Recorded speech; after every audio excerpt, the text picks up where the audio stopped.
யூதா எழுதின பொதுவான நிருபம் அதனுடைய 3வது வசனம்.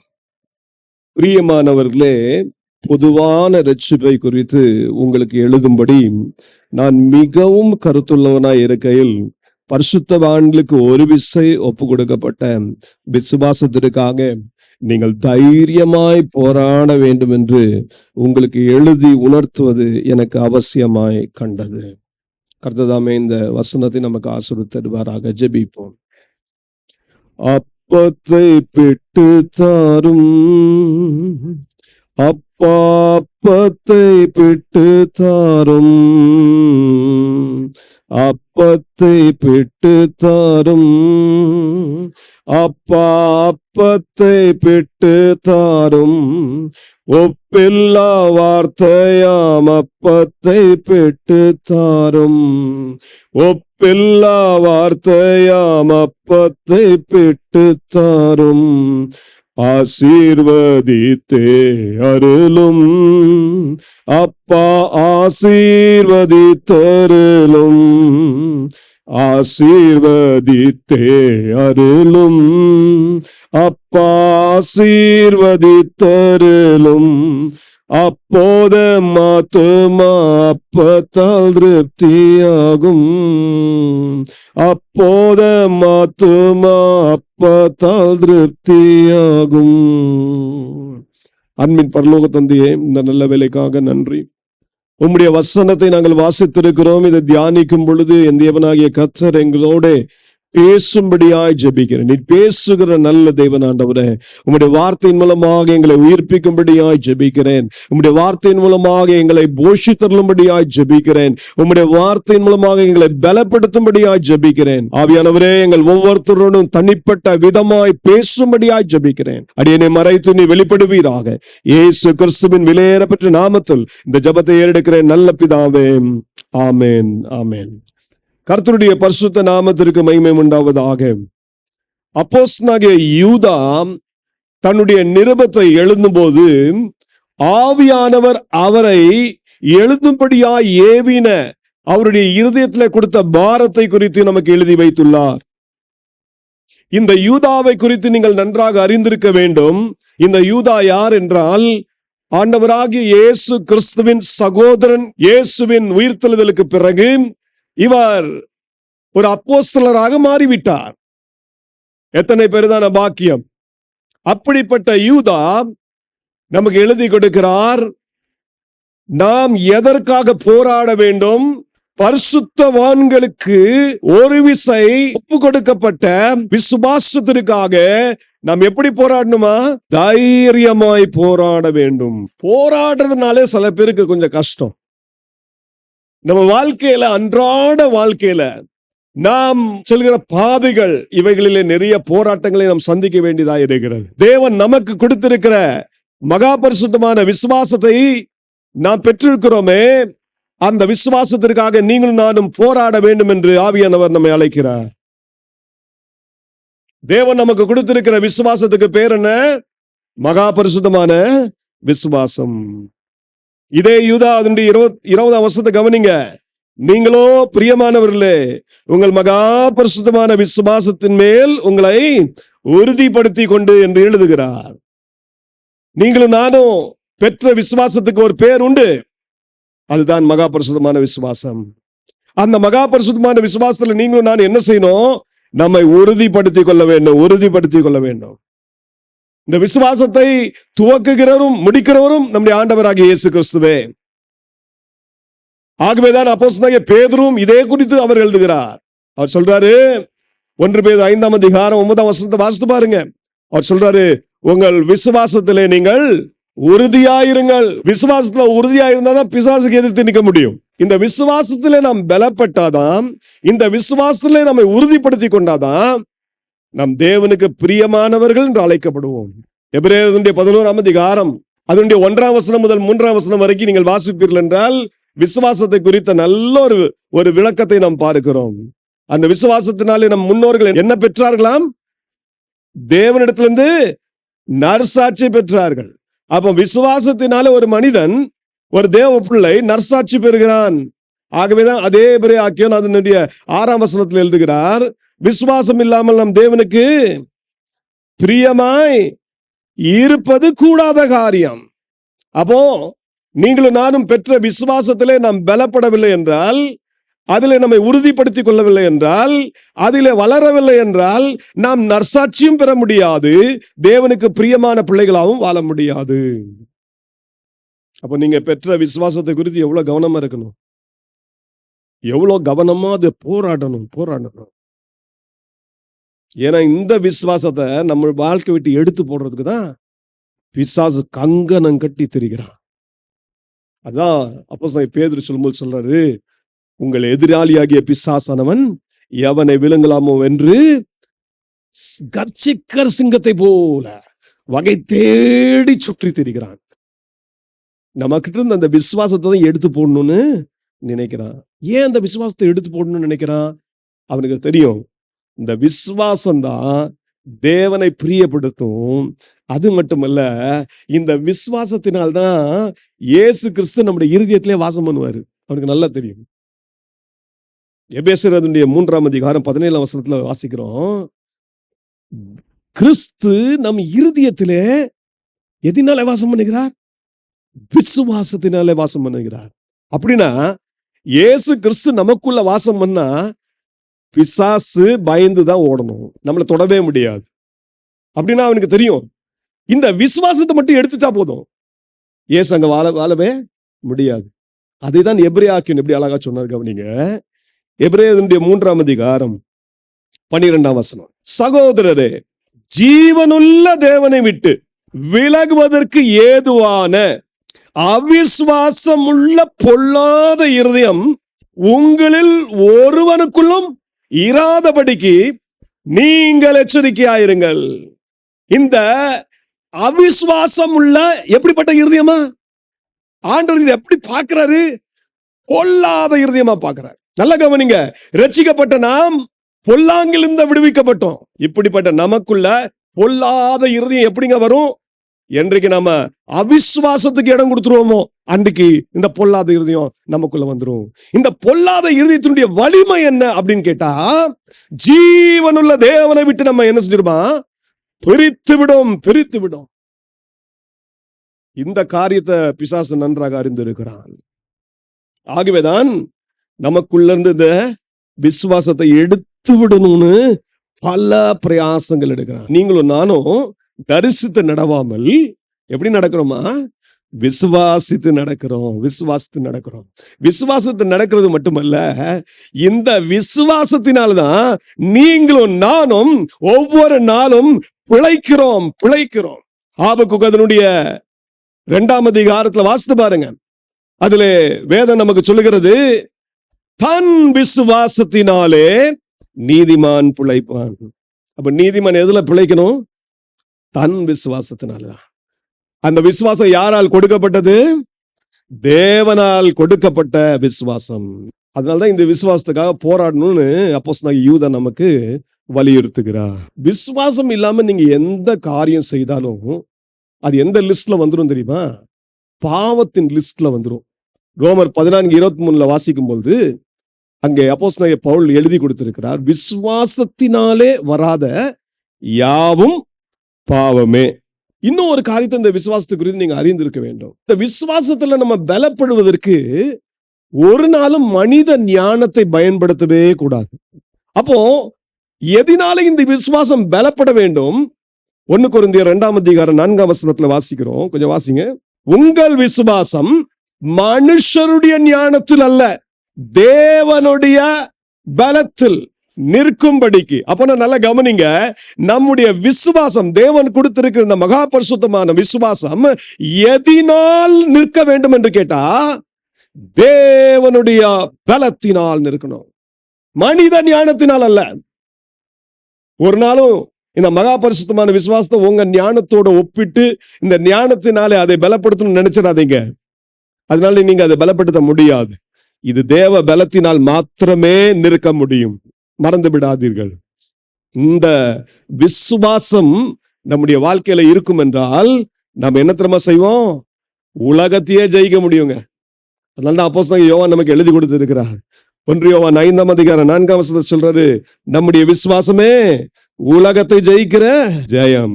இந்த விசுவாசத்திலே நாம் நிலை நிற்கணும்னு சொன்னாரு. அப்போ விசுவாசத்திலிருந்து வலிவு போவதற்கு சில காரியங்கள் வேலை செய்கிறது. முதல் காரியம், விசுவாசிக்குள்ள பொருளாசை, பண ஆசை இருக்கும் என்றால், உலகத்தின் மேல அன்பு இருக்கும் என்றால், அவனுக்குள்ள இருக்கிற அந்த விசுவாசம் வலிவு போய்விடும். அப்போஸ்தலனாகிய பவுல் இதை தீமோத்தேயுக்கு எழுதும்போது அழகாக எழுதி கொடுத்தார். கொஞ்சம் வாசிங்க பார்க்கலாம். 1 தீமோத்தேயு அதனுடைய 6ஆம் அதிகாரம் அதனுடைய 10ஆம் வசனம். பண ஆசை எல்லா தீமைக்கும் வேறாயிருக்கிறது.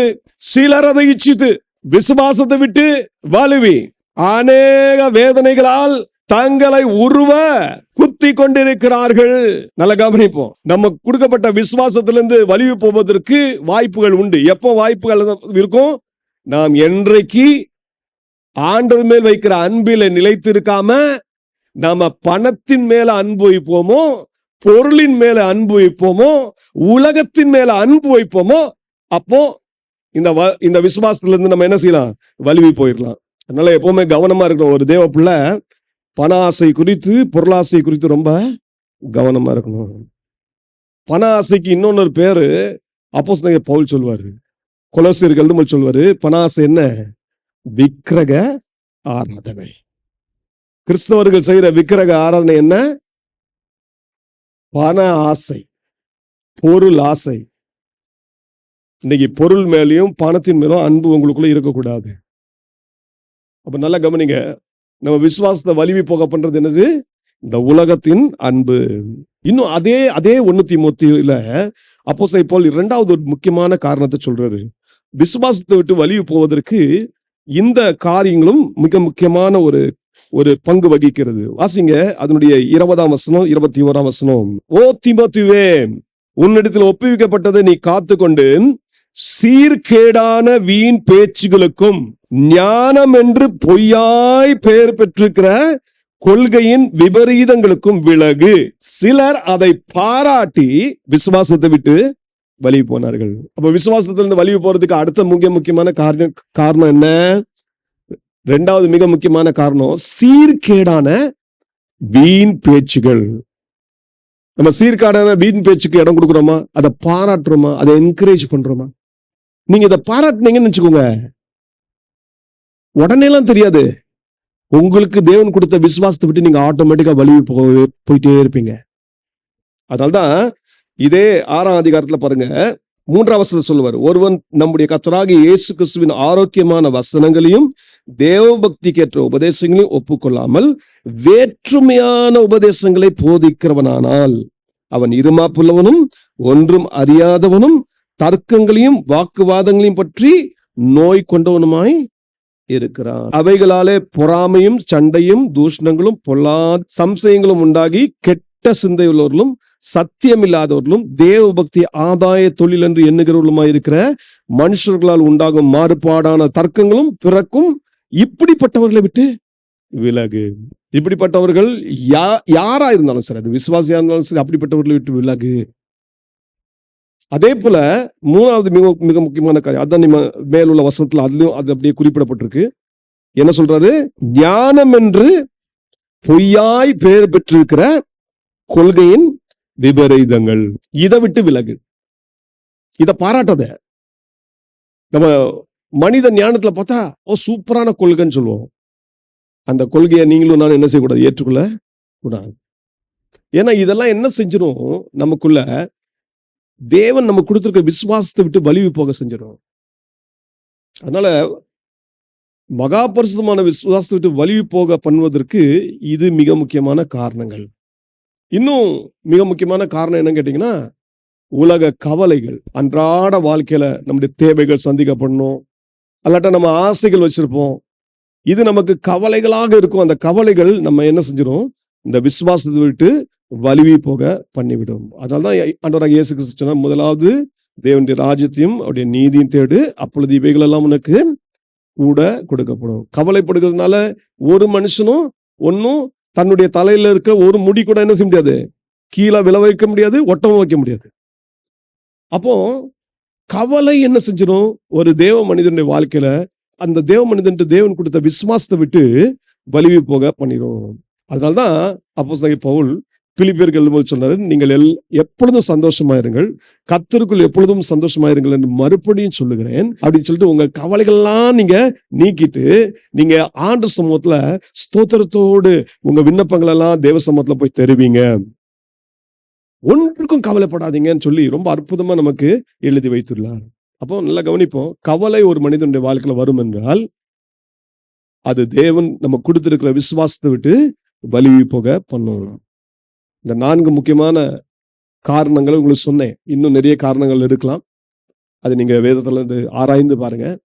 இந்த விசுவாசத்துல நீங்களும் நானும் உறுதிப்படுத்தி கொண்டவர்களாய், பலப்பட்டவர்களாய், நடக்கிறவர்களாய், வளருகிறவர்களாய் நாம் இருக்க வேண்டும்.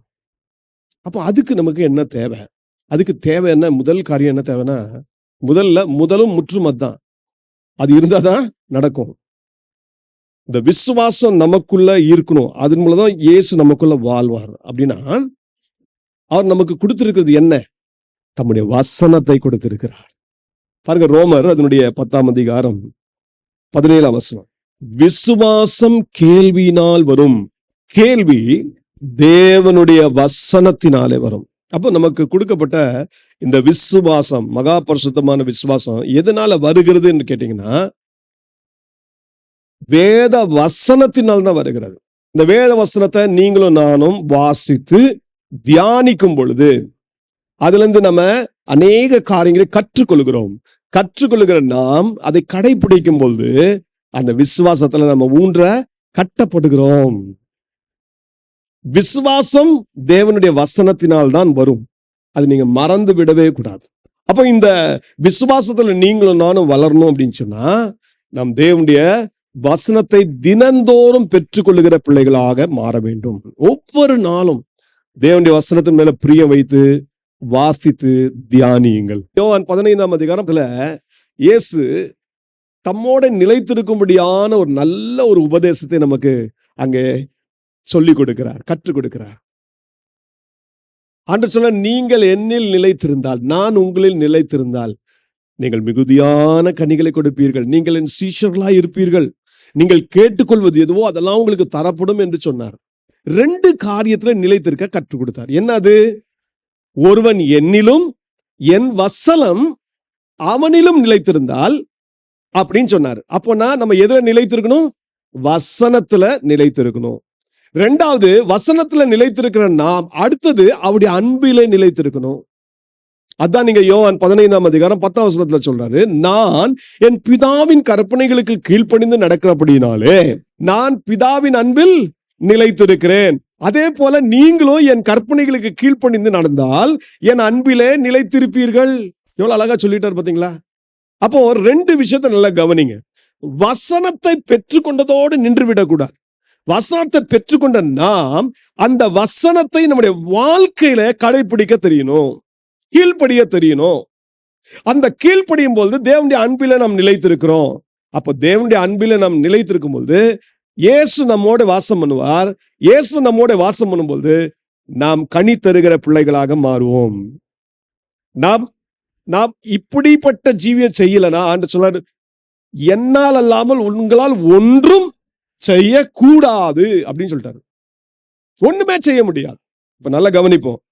நம்முடைய விசுவாசத்தில பலப்படுவதற்கு தேவன் நமக்கு என்ன கொடுத்திருக்கிறாரு? வேத வசனத்தை கொடுத்திருக்கிறார். அந்த வேத வசனத்தை நீங்களும் நான் என்ன செய்யணும்? கிரியையினால வெளிப்படுத்தணும். அதனாலதான் கிரியை உள்ள விசுவாசம் ஜீவன் உள்ளது, கிரியை இல்லாத விசுவாசம் செத்தது. இல்ல, யாக்கோபு அழகாக எழுதி வைத்திருக்கிறார். யாக்கோபு இவரும் யாருதான்? ஆண்டவராக இயேசு கிறிஸ்து சகோதரன் தான். என்ன அழகா அவருடைய 2ஆம் அதிகாரம் 19ஆம் வசனம், யாக்கோபு 2ஆம் அதிகாரம் 19ஆம் வசனம், 20ஆம் வசனம், 22ஆம் வசனம், 26ஆம் வசனத்துல வாசித்து பாருங்க.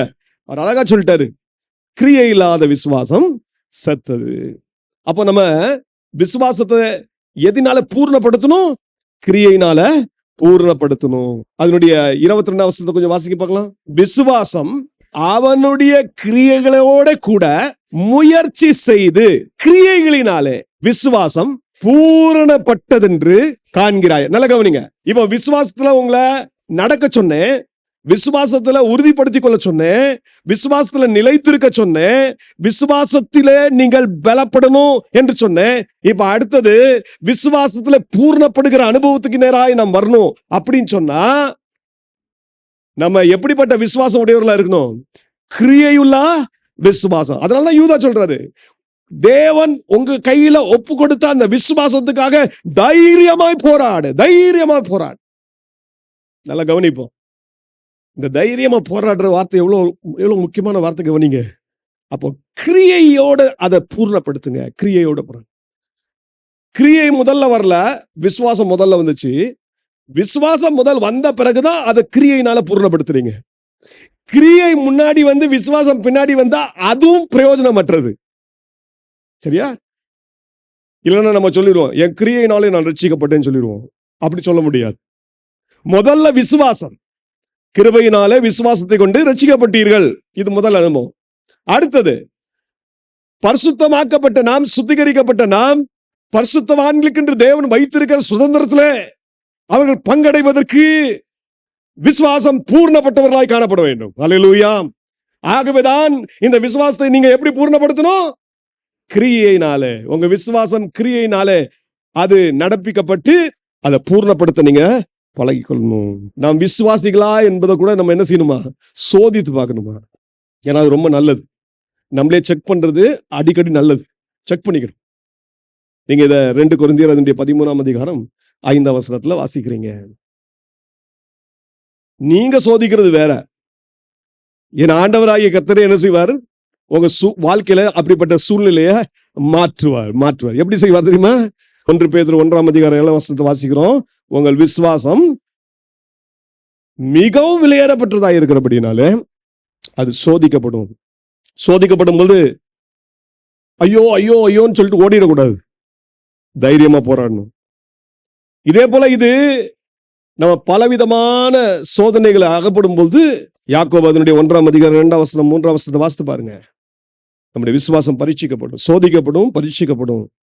எதுக்கு இதெல்லாம் சோதிக்கப்படுது, பரீட்சிக்கப்படுது அப்படின்னா, நீங்களும் நானும் இந்த உலகத்துல மற்ற விசுவாசிகளுக்கு மாதிரியா இருக்கும்படியாய் தேவன் இதை அனுமதிக்கிறார். தீமோத்தேயுக்கு எழுதும்போது அப்போஸ்தலன் பவுல் 1 தீமோத்தேயு 4:12 சொல்றாரு, நீ விசுவாசத்திலே விசுவாசிகளுக்கு மாதிரியாயிரு. யாருக்கு மாதிரியா இருக்கணும்? வெளி உலகத்துக்கு இல்ல, விசுவாசத்திலே விசுவாசிகளுக்கு மாதிரியா இருக்கணும். அப்ப நீங்களும் நானும் ஒரு மாதிரியான ஒரு வாழ்க்கை வாழ்வதற்கு அழைக்கப்பட்டிருக்கிறோம். இப்ப நல்லா கவனிப்போம். இப்படிப்பட்ட விசுவாசம் நமக்கு தேவன் கொடுத்திருக்கிறதுனால இந்த விசுவாசத்துல எப்படிங்க நம்ம வளர்வது, போராடுவது எப்படி? 3 காரியத்தை மட்டும் சொல்றேன். விசுவாசத்தை குறித்து நல்லா வாசிக்கக்கூடிய ஒரு வேத பகுதின்னு கேட்டீங்கன்னா அது என்னது? எபிரேயர் 11 எடுத்துக்கொள்ளுங்க. எபிரேயர் 11 அப்படியே எடுத்து வச்சுக்கோங்க. விசுவாசத்தின் டெஃபினிஷன் அழகா முதல் வசனத்தை சொல்றாரு. என்ன சொன்னாரு? வாசிக்க பார்க்கலாம். விசுவாசமானது நம்பப்படுகிறவர்களின் உறுதியும் காணப்படாதவைகளின் நிச்சயமாய் இருக்கிறது. இப்போ இந்த விசுவாசத்துல நீங்களும் நானும் வளரணும். நம்ம விசுவாசத்தின் ஆரம்பமே இதுலதான் இருக்குன்னு சொன்னேன். வார்த்தையில தான் இருக்கு, வசனத்துல இருக்கு இல்ல. இப்ப உலகத்துல ஒரு கேள்வி கேட்பாங்க பாருங்களேன், முட்டையில இருந்து கோழி வந்துச்சா, கோழியில இருந்து முட்டை வந்துச்சா? நம்ம என்ன பதில் சொல்லுவோம்? முட்டையில இருந்து தாங்க வந்துச்சு. அப்ப கோழினால முட்டை வந்துச்சு, இப்படிதான் சொல்லுவோம்ல. நமக்கு அழகான விளக்கத்தை 3 வசனத்துல சொல்றாரு பாருங்க. விசுவாசத்தினாலே நாம் உலகங்கள் தேவனுடைய வார்த்தையினால் உண்டாக்கப்பட்டதென்றும் இவ்விதமாய் காணப்படுகிறவைகள் தோன்றப்படுகிறவைகளால் உண்டாகவில்லை என்றும் அறிந்திருக்கிறோம்.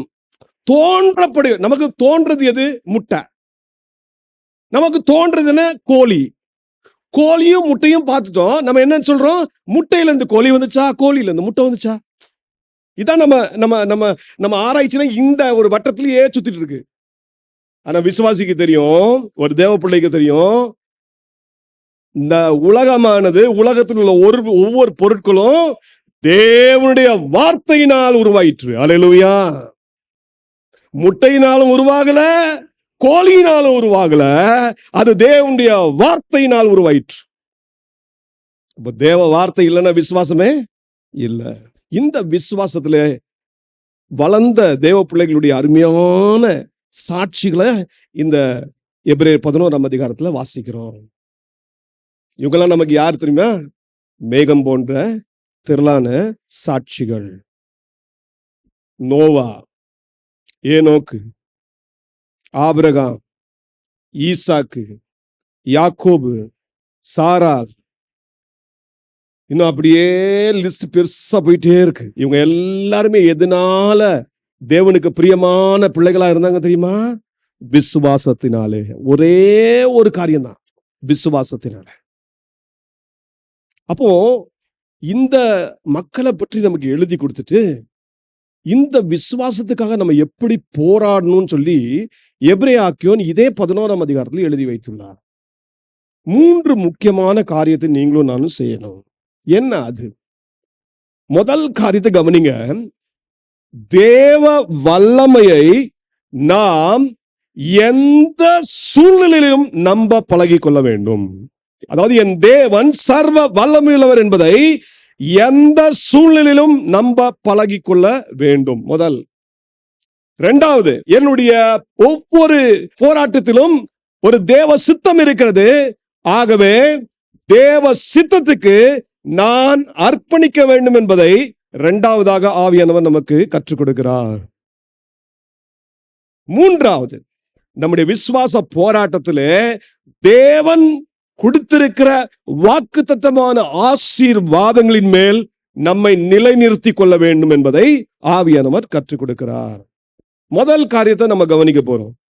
எபிரேயருடைய 11ஆம் அதிகாரம் 33ஆம் வசனம், 34ஆம் வசனம், 35ஆம் வசனத்தின் பாதி வரைக்கும் நம்ம வாசிக்க போறோம். பாருங்க. விசுவாசத்தினாலே அவர்கள் ராஜ்யங்களை ஜெயித்தார்கள், நீதியை நடப்பித்தார்கள், வாக்குத்தத்தங்களை பெற்றார்கள், சிங்கங்களின் வாய்களை அடைத்தார்கள், அக்கினியின் உக்கிரத்தை அபித்தார்கள், பட்டய கருக்குக்கு தப்பினார்கள், பலவீனத்தில் பலன் கொண்டார்கள், யுத்தத்தில் வல்லவர்களானார்கள், அந்நியருடைய சேனைகளை முறியடித்தார்கள், ஸ்திரீகள் சாக கொடுத்த தங்களுடையவர்களை உயிரோட எழுந்திருக்க பெற்றார்கள். இவங்களாம் யாரு? விசுவாச வீரர்கள். இவங்க வாழ்க்கையில இவர்கள் விசுவாசத்துக்காக போராடினவர்கள். எப்படி போராடினாங்க? அவங்க போராடின விதத்தை கவனிங்க. என் தேவன் சர்வ வல்லமையுள்ளவர் என்பதை முழுமையாய் நம்பி, பூர்ணமாய் நம்பி அவர்கள் போராடினார்கள். இவங்க போராடினதுனால அந்த விசுவாசம் எப்படி பூர்ணப்படுத்தப்பட்டதுன்னா, இவங்க வாழ்க்கையில அவர்கள் விசுவாசத்தினாலே அநேக ஆசீர்வாதங்களை பெற்றார்கள். என்னது?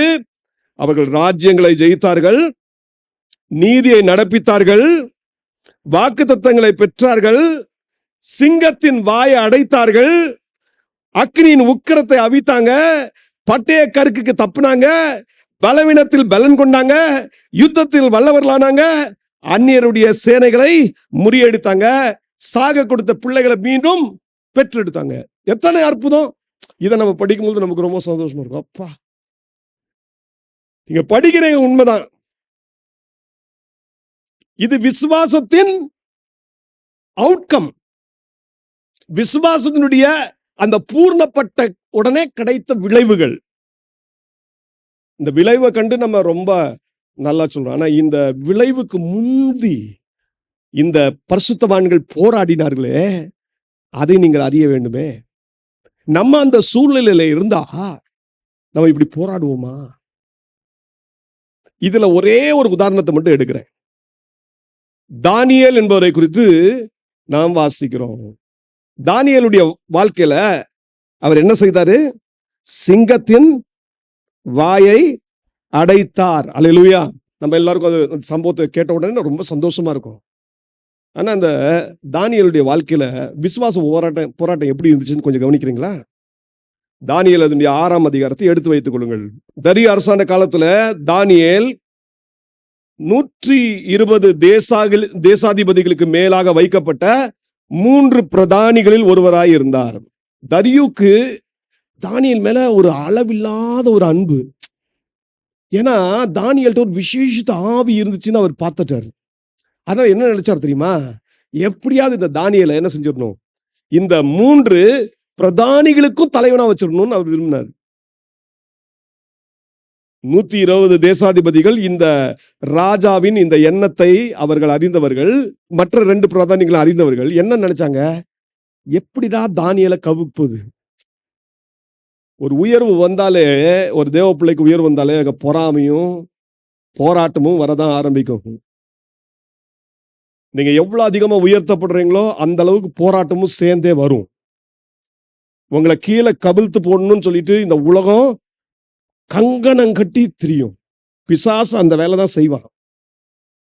தானியேலுடைய வாழ்க்கையில் அது நடைபெற்றது. அப்போ இந்த 120 தேசாதிபதிகளும் இந்த 2 பிரதானிகளும் தேடுறாங்க, எப்படியாவது குற்றம் கண்டுபிடிக்கலாம் அப்படின்னு சொல்லிட்டு. ஆனா தானியேல் வேலையில சும்மா சூப்பரா இருக்காரு, உண்மையா இருக்காரு. அவருடைய உண்மையை கண்ட அவர்களால ஒரு குற்றமும் அவர் மேல சாட்டவே முடியல. உடனே யோசித்தாங்க, குறுக்கு வழியை கண்டுபிடிக்கணும் இல்லையா?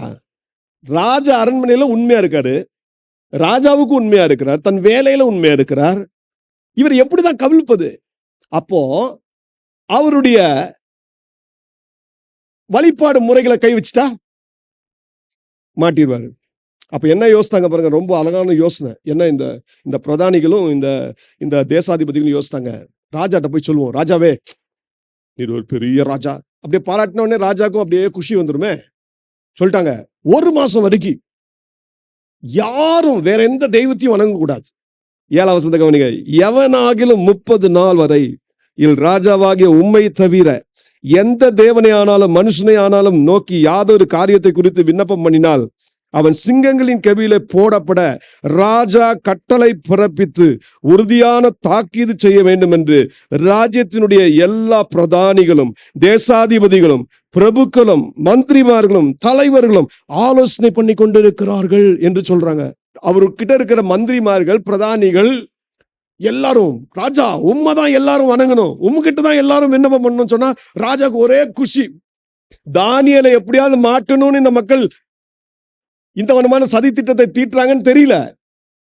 அதுல வேற 2 முறை ரொம்ப பிரஷர் பண்ணி சொல்றாங்க, உறுதியான தாக்கீது செய்ய வேண்டும். ஏன்னா அந்த நாட்கள்ல மேதிய பெர்சியா காலத்துல ராஜா தன்னுடைய கையெழுத்திட்டு முத்திரை போட்டார்னா அவர் கட்டளையை யாராலும் மாற்ற முடியாது. ஈவன் ராஜாவாலே மாற்ற முடியாது. ராஜாவே சும்மா ஆர்டர் கட்டளை பத்திரத்துல என்ன செஞ்சிடும், கையெழுத்து போட்டு முத்திரை போட்டுரும். எவனாவது இந்த 30 நாள் வரைக்கும் உம்மை தவிர வேற யாரையாவது வணங்கனா பிரார்த்தனை பண்ணா அவனை தூக்கி சிங்க கபில போட்டுறணும். ராஜாக்கும் ஒரே குஷி. அவரும் தானியேல்ட்ட ஒரு கன்சல்ட் பண்ணாம என்ன செஞ்சிட்டாரு, கையெழுத்தும் போட்டாரு. இப்ப கையெழுத்து போட்டு இப்ப வந்துருச்சு. இந்த விஷயம் யாருக்கு தெரியும்? தேவனுடைய தாசனாகிய தானியேலுக்கு நல்லாவே தெரியும், நல்லா தெரியும்.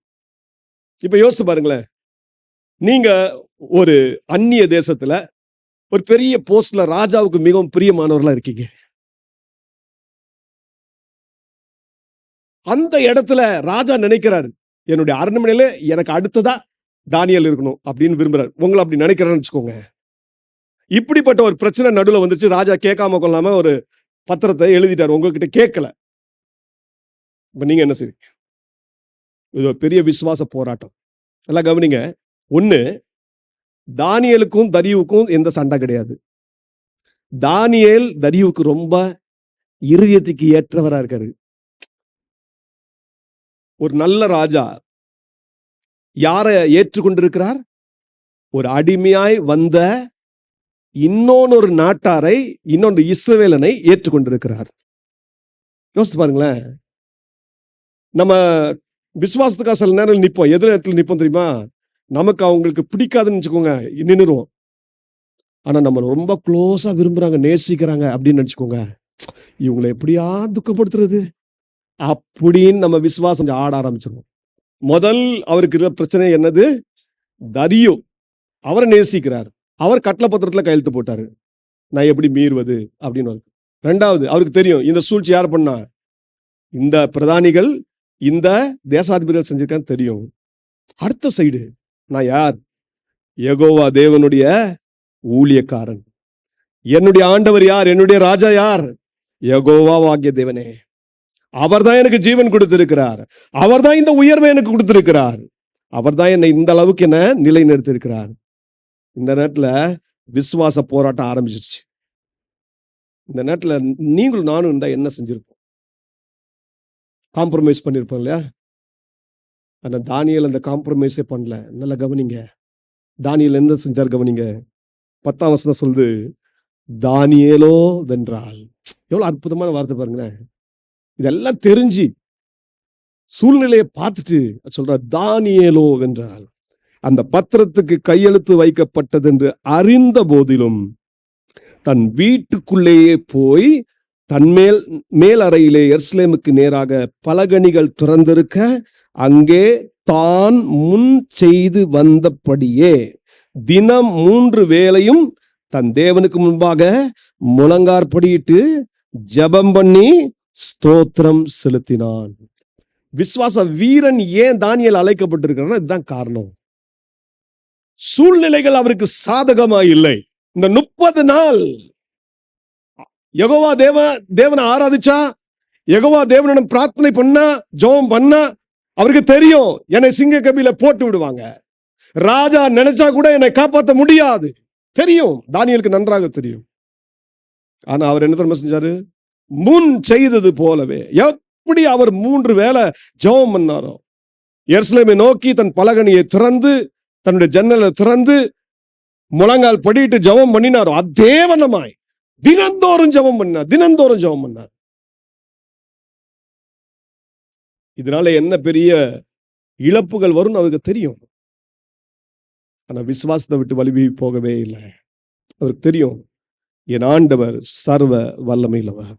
தரியு ராஜாவினால் கையெழுத்திடப்பட்ட அந்த கட்டளை பத்திரம் சாதாரண பத்திரம் அல்ல, அது வல்லமையுள்ள பத்திரம். அந்த பத்திரத்துக்கு கூட அவர் தலைவணங்கல, அந்த கையெழுத்துக்கு கூட அவர் பயப்படல. யாருக்கு பயந்தார் தெரியுமா? தன்னை படைத்த தேவனுக்கு மாத்திரமே தலைவணங்கினார். தன்னை படைத்த தேவனை மாத்திரம் நம்பினார். இந்த சூழ்நிலை என்ன நம்பினார் தெரியுமா? என் தேவன் வல்லவர், என் தேவன் வல்லவர். இப்போ கரெக்டா இவர் செய்ததை பார்த்துட்டாங்க. 120 தேசாதிபதிகளும் இந்த 2 பிரதானிகளும் நேரா ஓடி வந்தாங்க. இவங்களுக்கு தான் சான்ஸ் கிடைச்சிருச்சு. பார்த்துட்டாங்களே, நேரா போய் ஒரு குற்றச்சாட்டு தானியேலுக்கு விரோதமா வச்சாங்க. சொன்னாங்க, எப்படி தெரியுமா அவங்க குற்றச்சாட்டுறாங்க? இதான் அவங்களுக்கு தானியேல் மேல் இருக்கிற பொறாமையை காட்டுது. எப்படி பண்ணாங்க கவனிங்க 13ஆம் வசனத்தை. அப்பொழுது அவர்கள் ராஜாவை நோக்கி, சிறைப்பிடிக்கப்பட்ட யூதேயா தேசத்தின் புத்திரரில் தானியேல் என்பவன் உம்மையும் நீர் கையெழுத்து வைத்து கொடுத்த கட்டளையும் மதியாமல் தினம் 3 வேளையும் தான் பண்ணும் விண்ணப்பத்தை பண்ணுகிறான் என்றார்கள். இவங்க எப்படி தானியேலை அட்ரஸ் பண்றாங்க கவனிங்க. தானியேல் யாரு? 120 தேசாதிபதிகளுக்கு மேல் வைக்கப்பட்ட, ராஜாவால் வைக்கப்பட்ட பிரதானி. அந்த 3 பிரதானிகளிலும் இவர் முதன்மையான பிரதானி. ராஜாவே இவருக்கு அவ்வளவு மதிப்பு கொடுத்து வச்சிருக்காரு. ஆனா இந்த தேசாதிபதிகள், இவருக்கு கீழே இருக்கிற மக்கள் எப்படி தானியேலை எவ்வளவு கேவலமா பேசுறாங்க கவனிங்க. சிறை பிடிக்கப்பட்ட யூதேயா தேசத்தின் புத்திரரில் தானியேல் சொல்லப்படுது. அப்ப இவர் யாருன்னு சொல்றாங்க? அடிமை, அந்நிய தேசத்தான். இப்படிப்பட்ட விதமா அவர் அவமானப்படுத்துறாங்க. அது மட்டும் இல்ல, உண்மை இந்த தானியேல் என்ன செய்யலங்க? மதிக்கவே இல்லை. தான் எப்படி ஒவ்வொரு நாளும் செய்து வந்தானோ அதே மாதிரி தினம் 3 வேளை என்ன செய்யறான்? இவன் தன்னுடைய தேவனை நோக்கி ஜெபம் பண்ணுகிறான், ஆராதிக்கிறான். இப்ப ராஜாவால என்ன செய்ய முடியும்? இப்படிப்பட்ட குற்றச்சாட்டு வந்துருச்சு. அவங்க சொல்லிட்டாங்க, உம்முடைய கட்டளை பத்திரத்தின்படி இந்த தானியேல் எங்க போடப்படணும்? சிங்க கபில போடப்படணும். ராஜாக்கு இப்பதான் புரியுது, யோஹோ நம்மளை இவ்வளவு புகழ்ந்து இவங்க பேசுனதெல்லாம் யாருக்காக தான்? எனக்காக அல்ல. யாருக்காக? தானியேலை மாட்ட வைக்கிறதுக்கு தான். இப்பதான் புரிஞ்சுக்கிட்டாரு. புரிஞ்சவர் என்ன சொல்ல செய்யறாரு? நல்ல மனுஷன் பாருங்க. அந்த ராஜா எப்படியாவது சாயங்காலம் வரைக்கும் போராடி பார்க்கறது, எப்படியா மாத்திரலாமா? அவன் சொல்லிட்டான், ராஜாவே நீர் கையெழுத்து போட்டிருக்கிறீர், நம்முடைய ராஜ்யத்தின் அந்த பிரமாணத்தின்படி, ராஜ்ய கொள்கையின்படி நீர் கையெழுத்து போட்டது நீரே என்ன செய்ய முடியாது, மாத்த முடியாது. வேற வழி இல்ல. தரியு ராஜா கொண்டு போய் அவர் அவர் கொடுத்திருந்த கட்டளையின்படியே தானியேலை கொண்டு போய் என்ன செஞ்சிட்டாங்க, சிங்கக்கபில போட்டாங்க. பாருங்க, அந்த நல்ல மனுஷன் தரியு ராஜா இரவெல்லாம் சாப்பிடல, துக்கத்தோட இருக்கான். ஐயோ, தானியேலை போய் மாட்ட விட்டாங்களே, நல்ல மனுஷனாச்சே. அவனுக்கு அந்த அளவுக்கு பரிதாபம் இருக்கு. அதிகாலையில ஓடி வரான். தரியு ராஜா ஓடி வந்து சொல்றான், ராஜா கெபியின் கிட்ட வந்த போது துயர சத்தமாய், எப்படியா துயர சத்தமாய் தானியேலை கூப்பிட்டு, தானியேலே, ஜீவனுள்ள தேவனுடைய தாசனே, நீ இடைவிடாமல் ஆராதிக்கிற உன் தேவன் உன்னை சிங்கங்களுக்கு தப்புவிக்க வல்லவராய் இருந்தாரா என்று தானியேலை கேட்டான். அப்ப இவனுக்கு ஒரு நம்பிக்கை இருக்கு, எப்படினாலும் தானியேலு காப்பாற்றப்படுவார். ஆனா துயர சத்தத்தோடு வருகிறான். சிங்க கபில சிங்கம் இதுக்குள்ள சாப்பிட்டு எலும்பு எலும்பு எல்லாம் பீஸ் பீஸ் ஆக்கியிருக்கும். ஆனா இப்ப எலும்பு எல்லாம் பீஸ் ஆகல, எல்லாம் துண்டு துண்டா போல. பாருங்க என்ன செஞ்சிருக்காரு பாருங்க. தானியேல் சொல்றார், சிங்கத்தின் கெபில இருந்து ஒரு சத்தம் வருது. அப்பொழுது தானியேல், ராஜாவே நீர் என்று வாழ்க, சிங்கங்கள் என்னை சேதப்படுத்தாதபடிக்கு தேவன் தம்முடைய தூதனை அனுப்பி அவைகளின் வாயை கட்டி போட்டார். அதெனவென்றால், அவருக்கு முன்பாக நான் குற்றமற்றவனாய் காணப்பட்டேன், ராஜாவாகிய உமக்கு முன்பாக நான் நீதி கெடு செய்ததில்லை என்றான். தானியேல் இப்போ சிங்க கபில கூட ஜீவனுள்ளவராய் இருக்கிறார். அவருடைய விசுவாசம், இந்த விசுவாச போராட்டத்துல அவர் என்ன நம்பினார் தெரியுமா? என் தேவன் என்னை காப்பாற்ற வல்லமை உள்ளவர். சர்வ வல்லமையுள்ள தேவன் அவருடைய வாழ்க்கையில அதிசயங்களை செய்தார். சிங்கத்தின் வாயை என் தேவனாகிய கர்த்தர் கட்டி போட்டார். அந்த சிங்கத்தின் மேலதான் நிச்சயம் தானியேல் படுத்திருப்பார்னு நினைக்கிறேன். அருமையான குஷன் அதுல படுத்திருந்திருப்பார். இதுக்கு பிறகு நீங்க பாருங்க, பெரிய மகிமையான காரியம் நடைபெறும். தரியு ராஜா அதுக்கப்புறம் சொல்வாரு, தானியேல் வணங்குகிற தேவன் தான் உண்மையான தேவன் என்பதை பறைசாற்றி, தானியேலின் தேவனுக்கு முன்பாக எல்லாரும் நடுங்கணும், எல்லாரும் பயப்படணும் சொல்லி இன்னொன்னு ஒரு பெரிய கட்டளை பிறந்தது. அதெல்லாம் கவனிப்போம். நம்முடைய வாழ்க்கையில விசுவாச போராட்டத்தின் நேரத்துல நாம் ஒன்று மட்டும் மறந்துடவே கூடாது, நம் தேவன் சர்வ வல்லமை உள்ளவர்.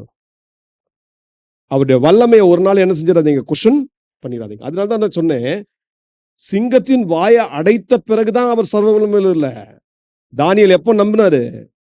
சூழ்நிலைகள் பாதகமா இருந்த பொழுது நம்பினாரு. கட்டளை பிறந்துருச்சு, ராஜாவின் கட்டளை. ஆனா கூட என்ன செஞ்சாரு? தான் முந்தி செய்து வந்தது போல 3 வேளையும் தேவனமா ஜெபம் பண்றாரு, எல்லாருக்கும் தெரியுத மாதிரி. அப்படின்னு என்ன அர்த்தம்? தானியேல் என்னென்ன விசுவாசித்தாரு? என் தேவன் சர்வ வல்லமை உள்ளவர். இன்னைக்கு நம்ம அப்படி நம்புறோமா? அப்படிதான் விசுவாசிக்கிறோமா? நம்முடைய வாழ்க்கையில விசுவாச போராட்டத்துல நம்ம வெற்றியுள்ள ஒரு வாழ்க்கை வாழணும் அப்படி சொன்னா, முதல்ல நம்ம நம்ப பழகணும். என்ன பழகணும்னா, என் தேவன் சர்வ வல்லமை உள்ளவர். அதனாலதான் இவங்கெல்லாம் ராஜ்யத்தை ஜெயித்தாங்க. இவங்க சிங்கத்தின் வாய்கள் எல்லாம் கட்டினார்கள். பெரிய பெரிய அற்புதமான காரியங்கள், அதிசயமான காரியங்கள் எல்லாம் அவர்கள் தங்கள் வாழ்க்கையில அவங்க பார்த்தாங்க. இது ஒரு பகுதி.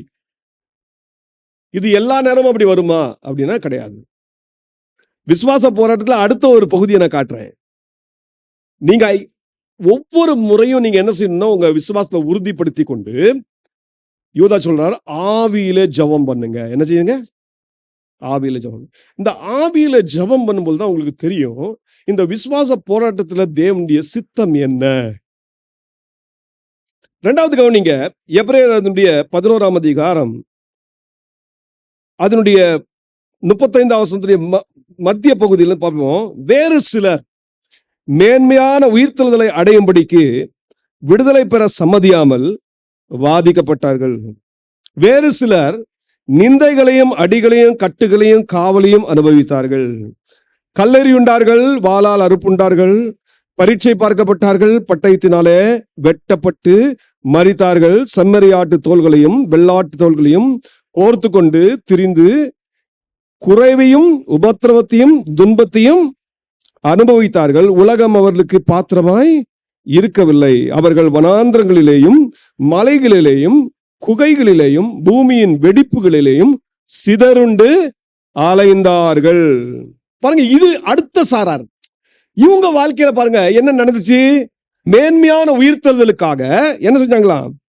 விடுதலை பெற சம்மதிக்கல. வாதிக்கப்பட்டாங்க, நிந்தைகளை சகித்தாங்க, அடிகளை வாங்கினாங்க, கட்டுகளுக்குள்ள இருந்தாங்க, காவலை அனுபவித்தாங்க. இதுவும் விசுவாசத்தின் அடுத்த கட்டம். இதுதான் முதிர்ந்த விசுவாசத்தினுடைய அடுத்த அடையாளம். அப்ப இந்த எல்லா பரிசுத்தவான்களும் ஒண்ணு புரிஞ்சுட்டாங்க. எனக்கு இருக்கிற இந்த விசுவாச போராட்டத்துல ஏதோ தேவ சித்தம் இருக்கிறது. நான் வாதிக்கப்படுவதற்கு பின்பாக ஒரு தேவ சித்தம் உண்டு. நான் கைதாகிறதுக்கு பின்பாக ஒரு தேவ சித்தம் உண்டு. சாது சுந்தர் சிங் சொல்வார், அவர் திபெத்ல ஒரு ஜெயில இருக்கும்போது, அந்த ஜெயில இருந்த நாட்கள்ல பல உபத்திரவங்களை சகித்தார். ஆனா அந்த ஜெயில இருக்கும்போது அந்த கைதிகளுக்கெல்லாம் தேவனுடைய வசனத்தை போதிச்சாரு. அந்த வசனத்தை போதிச்ச உடனே அந்த கைதிகள்லாம் ரட்சிக்கப்பட்டாங்க, கர்த்தருடைய பிள்ளையா மாறினாங்க. அப்போ அவர் எழுதுறாரு, எனக்கு இந்த சிறைவாசம் எனக்கு துக்கத்தின் நேரம் அல்ல, அது எனக்கு மகிழ்ச்சியின் நேரமா இருக்கிறது என்று சொன்னார். நல்ல கவனிங்க, போராட்டத்தின் வேலையில இரண்டாவது மிக முக்கியமான காரியம் நீங்க அறிந்து கொள்ளணும். என்னது? தேவன் ஏன் இந்த பாதையின் வழியா என்ன நடத்துறாரு? இதுல தேவனுடைய சித்தம் என்ன? தேவனுடைய திட்டம் என்ன? நம்ம அநேக நேரங்களில் என்ன தெரியுமா, ஒரே ஒரு காரியத்தை சொல்லி நம்ம வண்டியை ஓட்டிடுவோம். என் தேவன் சர்வவல்லவர், இதுல இருந்து காப்பாற்ற வல்லவர். எல்லாம் ரைட் தான், என் தேவன் சர்வவல்லவர் தான். ஆனா அடுத்தது நீங்க போகிற பாதையில தேவ திட்டம் என்ன? உங்களை குறித்து தேவ சித்தம் என்ன?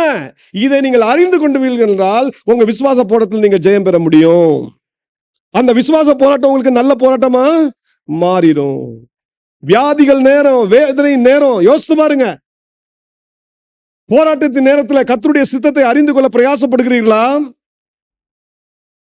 ஊழியத்தின் பாதையில கர்த்தருடைய சித்தம் என்ன தெரிந்து கொள்ளுங்கள். அது தேவன் விரும்புகிறவராய் இருக்கிறார். கர்த்தார் சிங் என்ற அருமையான தேவ மனிதன் பாட்டியாலா என்ற இடத்துல ஒரு ஜமீன்தார் தகப்பனுக்கு பிறந்த ஒரு மகன். பெரிய பணக்கார குடும்பம்.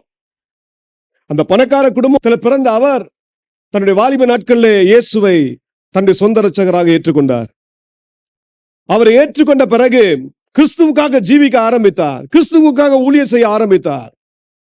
இதை பார்த்த அவருடைய பெற்றோர் மிகவும் விசனடைந்தார்கள். எப்படியாவது அவரை மாத்திரலாம் சொல்லி பல பிரயாசம் எடுத்தாங்க. பணத்தை கொடுத்து பார்த்தாங்க, மற்ற ஆசைகளை காட்டினாங்க. எதிலையும் கர்த்தார் சிங் அடிபணியவில்லை. கடைசியாக ஒரு ஆயுதத்தை பயன்படுத்தினாங்க. அது என்ன?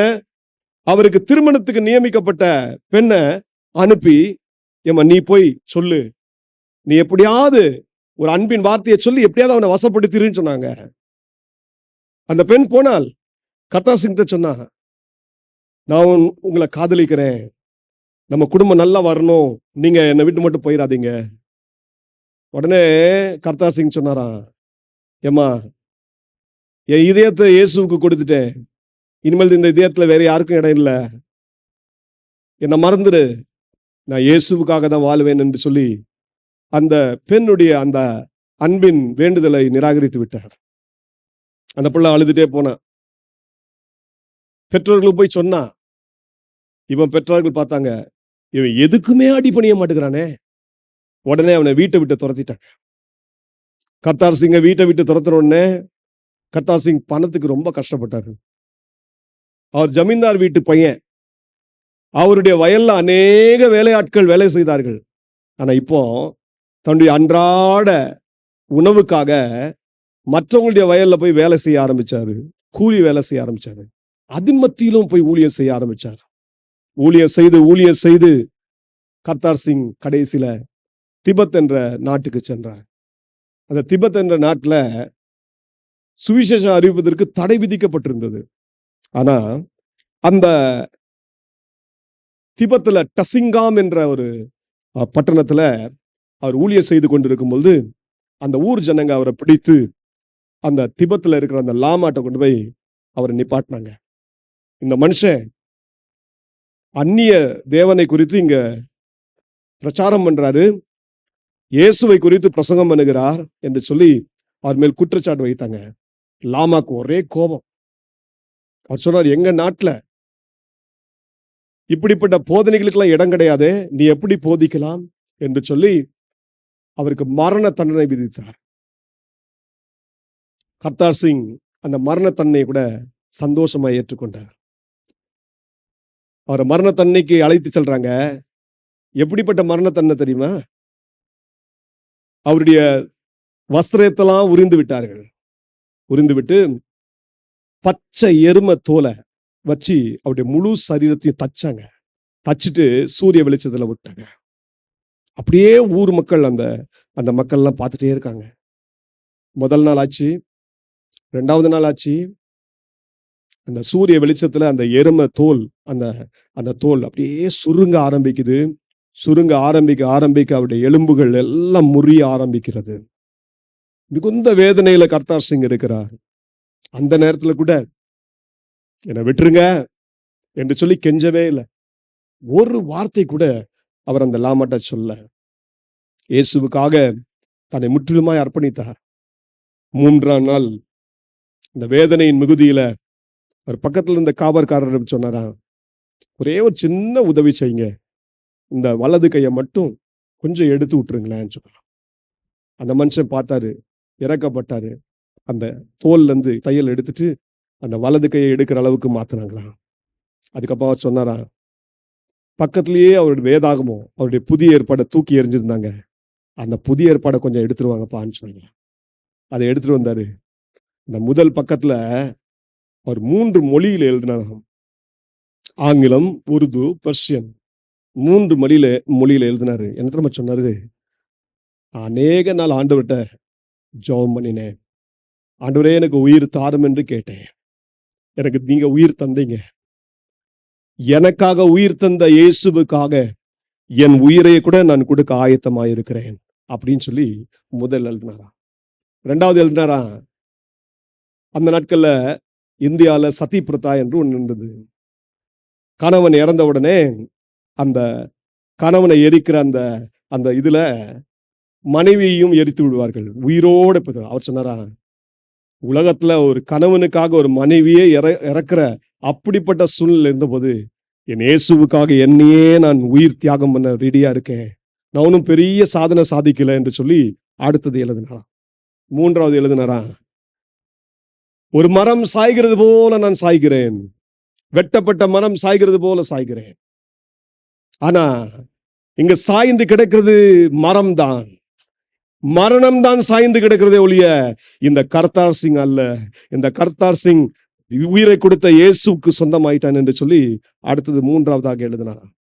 எழுதிவிட்டு ஆண்டுடைய கரத்துல தன்னை ஒப்பு கொடுத்து விட்டு சொன்னாரா, ஆண்டவரே, என் ஆத்துமாவுடைய கரத்துல ஒப்பு கொடுக்கிறேன், இதை ஏற்றுக்கொள்ளுங்க என்று சொல்லி ஒரு நல்ல ஜெபம் பண்ணி அந்த நாளிலே அவர் கர்த்தருக்காக இரத்த சாட்சியாய் மரித்தார். இந்த காட்சியை அந்த ஜனங்கள் கண்டார்கள். அந்த கூட்டத்திலிருந்த ஒரு மனிதன், இப்படிப்பட்ட தெய்வமா இயேசு என்று சொல்லி, இப்படிப்பட்ட ஆண்டவருக்காக தன் உயிரையே தியாகம் பண்ணியிருக்கிறானே, அப்படின்னா இந்த ஆண்டவர் எவ்வளவு நல்லவர் என்று சொல்லி இயேசுவை தன் சொந்த இரட்சகராக ஏற்றுக்கொண்டான். அது மட்டுமல்ல, அந்த கர்த்தார் சிங் உடைய அந்த வாழ்க்கைய இன்னொருத்தனும் கவனிச்சுட்டு இருக்கான். அவன் யாருன்னு கேட்டா, எந்த மரண தண்டனை இந்த லாமா விதித்தானோ அந்த மரண தண்டனை விதித்த அந்த லாமாவினுடைய பிரதம காரியதர்சி, அதாவது செக்ரட்டரி பார்த்துட்டே இருக்கான். என்னடா அது வித்தியாசமா இருக்கு இந்த மனுஷனுடைய வாழ்க்கை. உடனே என்ன தெரியுமா செய்தான், அவர் எழுதினார்ல அந்த அந்த நியூ டெஸ்டமெண்ட், அதை எடுத்துட்டு வாங்கன்னு சொல்லி அதை கொண்டு வந்து அதை படிக்க ஆரம்பிச்சாரு. படித்து படித்து இயேசுவை தன் சொந்த இரட்சகராக ஏற்றுக்கொண்டார். அவர் ஆண்டவருக்காக தன்னுடைய வாழ்க்கையை அர்ப்பணித்தார். அவரையும் இந்த லாமா விட்டு வைக்கவில்லை. அந்த லாமா இந்த மனிதனுக்கும் பயங்கரமான தண்டனையை கொடுத்தான், கொடும் தண்டனையை கொடுத்தான். ஆனா ஆண்டவர் எந்த தண்டனை கொடுத்தாலும் இந்த லாமா உடைய அந்த காரியதர்சியை என் ஆண்டவராகிய கர்த்தர் உயிரோடு வைத்து அந்த ஜனங்களுக்கு சாட்சியாக வைத்து அந்த அந்த ஜனங்கள் மத்தியில கர்த்தர் தம்முடைய அன்பை வெளிப்படுத்தினார். இதுக்கு நான் சொல்றேன், கர்த்தார் சிங் நினைச்சா ஒரு சின்ன ரிக்வஸ்ட் பண்ணிருக்கலாம், என்னை மன்னிச்சு விட்டுருங்கப்பா அப்படின்னு சொல்லியிருக்கலாம். ஆனா அந்த வேதனைகள் மத்தியில கூட, எருமை தோலினால் அவர் சுத்தப்பட்ட நேரத்துல கூட, கட்டப்பட்ட நேரத்துல கூட அவர் தன்னுடைய உயிருக்காக அவர் கெஞ்சவே இல்லை. மாறாக இயேசுவுக்கு உங்க இதயத்தை ஒப்பு கொடுங்க, இயேசுதான் உண்மையான தெய்வம் என்பதை பறைச்சாற்றி தன்னுடைய விசுவாசத்தை வெளிப்படுத்தினார். இன்னைக்கு தேவனுடைய சித்தத்துக்கு நீங்களும் நானும் அர்ப்பணிக்கிறோமா? வேதத்துல அப்போஸ்தலனாகிய பவுல் உடைய வாழ்க்கையை கொஞ்சம் கவனிங்களேன். 2 கொரிந்தியர் 1ஆம் அதிகாரம் 8ஆம் வசனத்துல வாசித்து பாத்தீங்கன்னா தெரியும். பவுல் எழுதுவார், ஆசியாவில் எனக்கு மிகவும் உபத்திரம் நேரிட்டது. ஆசியாவில் ஏற்பட்ட அந்த உபத்திரவத்துல மரித்து போவேனோ என்று சொல்லி பவுல் எண்ணினார். பிழைக்க மாட்டேன் என்று எண்ணினார். அந்த அளவுக்கு உபத்திரவம். ஆனா கூட அவர் அந்த இடத்துல என்ன அறிக்கை செய்தார் தெரியுமா? 10ஆம் வசனத்தை கொஞ்சம் கவனிங்க. அப்படிப்பட்ட மரணத்தினின்று அவர் எங்களை தப்புவித்தார், இப்பொழுதும் தப்புவிக்கிறார், இன்னும் தப்புவிப்பார் என்று அவரை நம்பி இருக்கிறோம். ஹல்லேலூயா. பாருங்க, இங்க என்ன அருமையான விசுவாசத்தை வெளிப்படுத்துறாரு. இங்க என்ன சொல்றாரு? உபத்திரவத்தின் மத்தியில மரணம் கவ்விக்கொள்ளுகிற நேரத்துல கூட என் தேவன் சர்வ வல்லமையுள்ளவர், அவர் எங்களை தப்புவித்தார், தப்புவிக்கிறார், தப்புவிப்பார் என்ற விசுவாச அறிக்கையை செய்கிறாரு. ஆனா இந்த விசுவாசத்துல வளருகிற பவுலுடைய வாழ்க்கையை உங்களுக்கு சுட்டி காட்டுகிறேன். அவருடைய மரணம் நெருங்கி கொண்டிருக்கிற நேரம் அது. கிறிஸ்துவின் சுவிசேஷத்தின் நிமித்தமாக அவர் சிறைச்சாலையிலே கைதியாக இருக்கிறார். இப்ப தீமோத்தேயுக்கு ஒரு நிருபத்தை எழுதுறாரு. அவருக்கு தெரியும், இன்னும் சில நாட்கள்ல என்னை நீரோ மன்னன் சிறைச்சேதம் பண்ண போகிறான், என்னை கொல்ல போகிறான் என்று நன்றாக தெரியும். இந்த நேரத்துல பவுல் சொல்ல, என்னை கர்த்தர் தப்புவித்தார், தப்புவிப்பார், இன்னும் தப்புவிப்பார் என்ற அந்த இந்த உலகத்திலே வாழ்கிற மாதிரி பேசல. அவர் எப்படி பேசுறாரு தெரியுமா? 2 தீமோத்தேயு 4ஆம் அதிகாரம் 17ஆம் வசனம் 18ஆம் வசனத்தை சற்று வாசியுங்கள். கர்த்தரோ எனக்கு துணையாக நின்று என்னாலே பிரசங்கம் நிறைவேறுகிறதற்காகவும் புறஜாதியார் எல்லாரும் கேட்கிறதற்காகவும் என்னை பலப்படுத்தினார். சிங்கத்தின் வாயிலிருந்தும் நான் ரட்சிக்கப்பட்டேன். கர்த்தர் எல்லா தீமை நின்றும் என்னை ரட்சித்து தம்முடைய பரம ராஜ்யத்தை அடையும்படி காப்பாற்றுவார். அருமையான ஒரு அறிக்கையை கவனிங்க. இப்போ சிறைச்சாலையில இருக்கும்போது அவருக்கு தெரியும், இன்னும் கொஞ்ச நாட்கள்ல நீரோ மன்னன் என்னை கொல்ல போறான். அப்படி தெரிஞ்சும் என்ன வார்த்தையை பயன்படுத்துறாரு கவனிங்க. அவருடைய விசுவாச அறிக்கையை கவனிங்க. முதல்ல சொன்னாரு, என்னை கர்த்தர் பலப்படுத்தினார். எதுக்காக பலப்படுத்தினாரு? என்னாலே பிரசங்கம் நிறைவேறுவதற்காக, சுவிசேஷம் அறிவிப்பதற்காக. பலப்படுத்துகிறார் சொன்னாரா, பலப்படுத்தினார் சொன்னாரா? நல்லா கவனிச்சிங்களா? பலப்படுத்தினார் அப்படின்னா இவருக்கு தெரிஞ்சிருச்சு, இவருடைய ஊழியம் முடிகிற டைம்ல வந்துருச்சுன்னு தெரிஞ்சிருச்சு. பலப்படுத்தினார். 2வது சொல்றாரு, சிங்கத்தின் வாயிலிருந்து நான் ரட்சிக்கப்பட்டேன். நீரோ மன்னனுடைய வாயிலிருந்து என்ன செஞ்சது?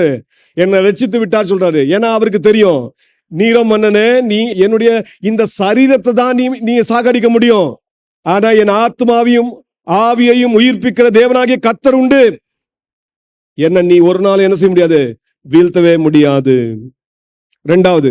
3வது சொல்றாரு, கர்த்தர் எல்லா தீமையின்றி என்னை ரட்சித்து தம்முடைய பரம ராஜ்யத்தை அடையும்படி காப்பாற்றுவார். என்ன எங்க கொண்டு போய் சேர்ப்பார்? இப்போ அவருடைய பரம ராஜ்யத்துல சேர்ப்பார். இப்படி சொல்லிட்டு ஒரு நல்ல விசுவாச அறிக்கை எப்படி முடியுது தெரியுமா? ஸ்தோத்திரத்தோட முடியுது. அவருக்கு சதா காலங்களிலும் மகிமை உண்டாவதாக. எத்தனை அற்புதமான ஒரு அறிக்கை! அதனால அவரால் சொல்ல முடியுது, நல்ல போராட்டத்தை போராடினேன், ஓட்டத்தை முடித்தேன், விசுவாசத்தை காத்துக்கொண்டேன். எனக்காக என்ன வைக்கப்பட்டிருக்கு? நீதியின் கிரீடம் வைக்கப்பட்டிருக்கிறது. என்ன அற்புதமான சாட்சி கவனிங்க. இன்னைக்கு நம்முடைய வாழ்க்கையில விசுவாச போராட்டத்தின் நேரத்துல 2வது காரியத்தை நல்லா தெரிஞ்சுக்கோங்க. தேவ சித்தத்தை ஃபர்ஸ்ட் தெரிந்து கொள்ளுங்க. தேவ சித்தத்தை தெரிந்து கொண்டீங்கன்னா அதுக்கு முற்றிலும் அர்ப்பணித்து விடுங்க. 3வது மிக முக்கியமான ஒரு காரியத்தை மட்டும் சொல்லி நான் முடிக்கிறேன். அதே எபிரேயர் 11ஆம் அதிகாரம் 39ஆம் வசனம் 40ஆம் வசனம். இவர்கள் எல்லாரும் விசுவாசத்தினாலே நற்சாட்சி பெற்றும் வாக்குத்தத்தம் பண்ணப்பட்டதை அடையாமல் போனார்கள். அவர்கள் நம்மை அல்லாமல் பூர்ணமாக ஆகாதபடிக்கு விசேஷித்த நன்மையான ஒன்றை தேவன் நமக்கென்று முன்னதாக நியமித்திருந்தார். இவங்க எல்லாருமே பாருங்க, விசுவாச ஓட்டம் ஓடினாங்க, உண்மைதான். இவங்க வாக்குத்தத்தம் பண்ணப்பட்டதை என்ன செய்யல, பெற்றுக்கொள்ளல. ஆனா இவங்க எல்லாரும் ஏன் விசுவாசம் சொல்றாங்க தெரியுமா? 3வது மிக முக்கியமான காரியத்தை கவனிங்க. தேவன் உங்களுக்கென்று வாக்கு பண்ணப்பட்ட அந்த ஆசீர்வாதங்கள், அது என்றைக்கும் நிலைநிறுக்கிற ஆசீர்வாதங்கள், அதின் மேல் உங்களை நீங்கள் நிலைநிறுத்தி கொண்டு நீங்க விசுவாச போராட்டத்தை போராடணும். தேவன் உங்களுக்கென்று பொதுவாக ஒரு வாக்குத்தத்தத்தை எல்லாருக்கும் கொடுத்துட்டாரு. என்ன அந்த வாக்குத்தத்தம்? நித்திய ஜீவனை அளிப்பதே தேவன் நம்ம கொடுத்த பெரிய வாக்குத்தத்தம். இந்த வாக்குத்தத்தமான ஆசீர்வாதத்துல என்ன இருக்கு? பரிசுத்தவான்களுக்கென்று தேவன் வைத்திருக்கிற சுதந்திரம் இருக்கிறது. இந்த வாக்குத்தத்தமான ஆசீர்வாதத்தின் மேல உங்க கண் இருக்கா? நீங்க நிறைய நேரங்கள்ல நம்ம வாக்குத்தத்தத்தை எதோட ஒப்பிட்டு எதோட நிறுத்திடுறோம்? உலகத்தோட ஒப்பிட்டு உலகத்தோட நிப்பாட்டிடுறோம். அப்படி இருக்கலாகாது. விசுவாச போராட்டத்தில் இருக்கீங்க. உங்களுடைய கண்ணெல்லாம் எங்க தெரியுமா இருக்கணும்?